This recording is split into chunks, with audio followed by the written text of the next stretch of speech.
going on, everybody? Hope you're all having a fantastic day today. Now, ladies and gentlemen, some new information just dropped for Black Ops 7, and I think a lot of the community is looking at it in a negative light, and I can see exactly why. It all makes sense, but I will say at the same exact time, personally, I believe that this is going to be some... this might sound extremely bad, but this can be some very, very, very good news. Now, ladies and gentlemen, as you can see right here over on Twitter from the Ghost of Hope, he actually went ahead and put out a few tweets and, some responses as well in regards to the brand new Black Ops 7 campaign, saying, hearing that COD 2025's campaign is fluking terrible. And down in the chat, Nero Cinema actually went ahead and responded saying, more of that open world nonsense? It's great for some games, but didn't like it for a COD campaign. And Ghost of Hope responded saying, sounds worse than Modern Warfare 3's version, to be honest. Holy crap, ladies and gentlemen. I mean, for those who don't know, Modern Warfare 3's campaign was absolutely horrendous. Probably the worst campaign we have ever seen in Call of Duty history. So to say that the campaign for Black Ops 7 is worse than Modern Warfare 3 is an insult, to say the least. And the worst part about it is that Black Ops 7 is supposed to be the Black Ops 2 sequel, which means they're more than likely just going to be milking the name and giving us some type of half-assed campaign that will probably not really spark anybody's interest.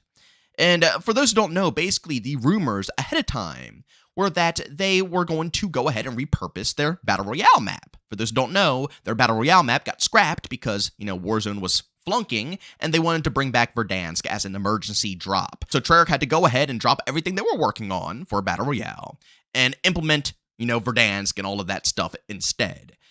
So the plans were that they were going to take that BR map and introduce it into the campaign instead and make it open world, but it doesn't just end there, as you can see right here from J-Hub saying, last rumor I saw was Avalon repurposed using DMZ-like missions, advertised as open world campaign. So ladies and gentlemen, we aren't even going to be basically getting a campaign in BO7, a fully written out scripted campaign.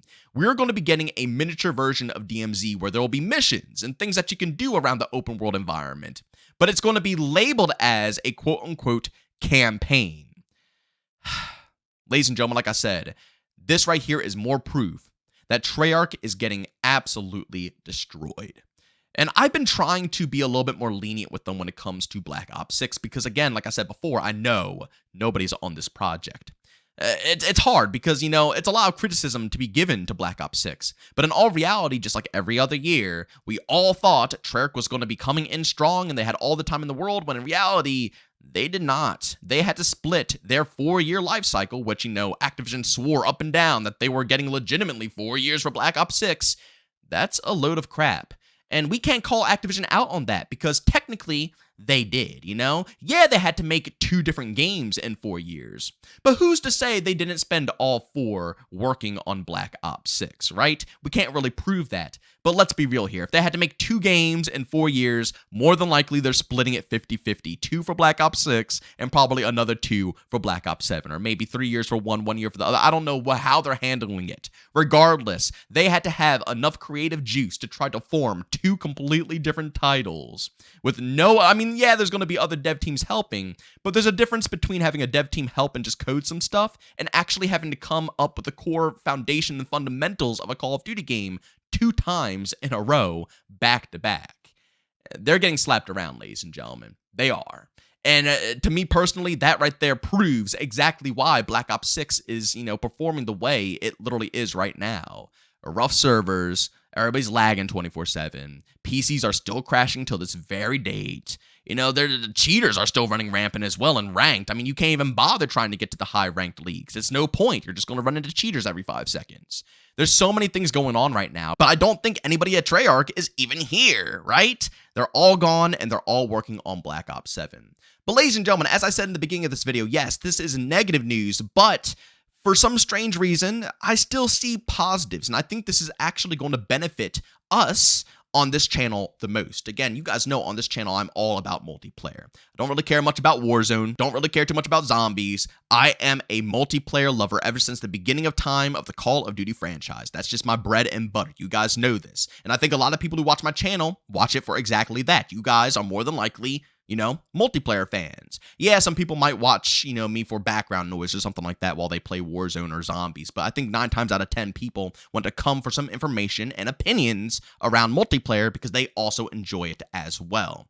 And this right here is lining up with exactly how Modern Warfare 3 was handled. Again, ladies and gentlemen, if you were to hear these rumors for Modern Warfare 3, you would think the same thing. Modern Warfare 3 is done for. It's absolutely fluked. Because Modern Warfare 3, they didn't even know what they were going to be doing for the campaign.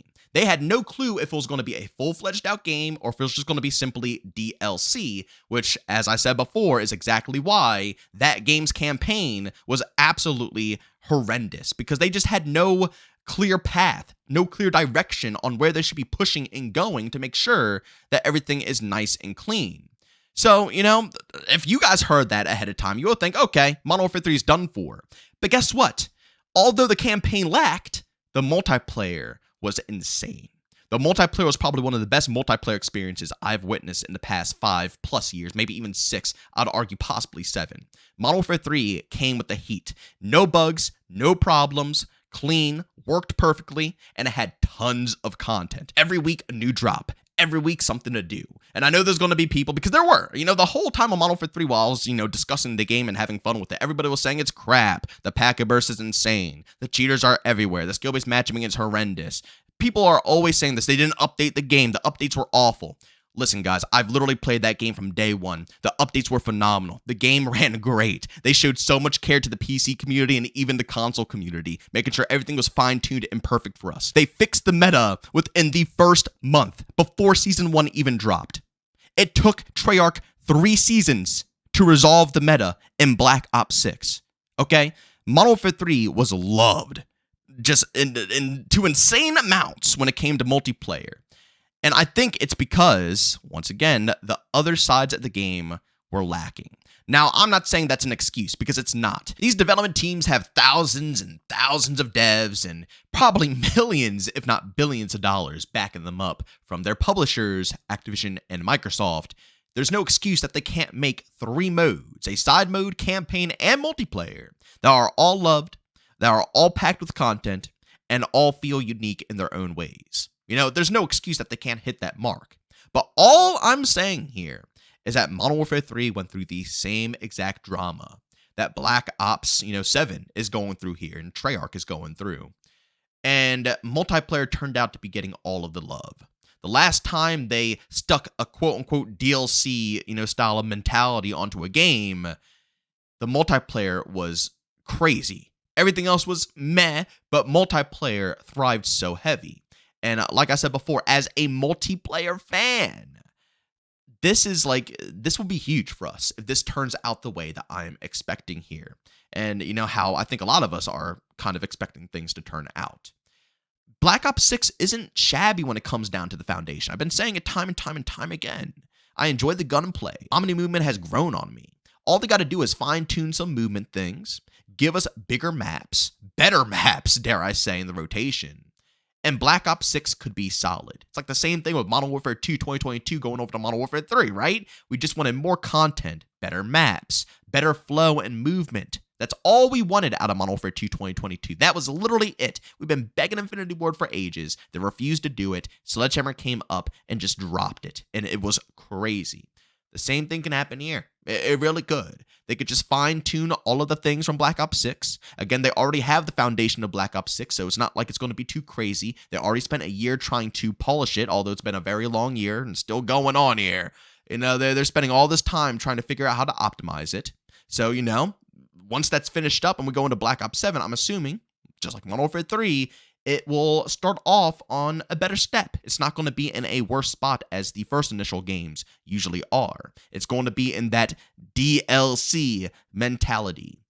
But that right there is where it hurts the most. It's disgusting that we are considering these games even, DLC. And like I said before, these companies that are worth billions of dollars can't put together full-fledged out projects. But if we can get something similar to Black Ops 6 when it comes to, the movement and gunplay with more content, weekly drops, an actual solid system in place here to keep people returning. I mean, I don't know what else to tell you. I can't be angry at that because I wasn't angry at Modern Warfare 3. I had a blast with it, and I told you guys exactly how it was, and I'd probably do the same here. Of course, we're still going to have the same problems, skill-based matchmaking, and, all the other things that will haunt this community probably for life.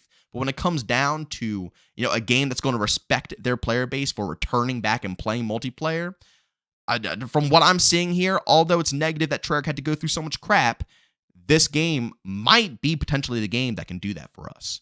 But ladies and gentlemen, as always, if you enjoyed today's video, leave a like. If you hate it, leave a dislike. Don't forget to subscribe and hit that bell. I post daily here at 8 morning Eastern Time. And of course, if you guys are interested in any of my live streams, I stream Monday through Saturday over on Twitch, starting between 12 to 1 p.m. Eastern Time. Of course, if you guys are interested, got a link to the channel down in the description of this video. But as always, thank you for tuning in, and I'll see you all in the next one. Peace out.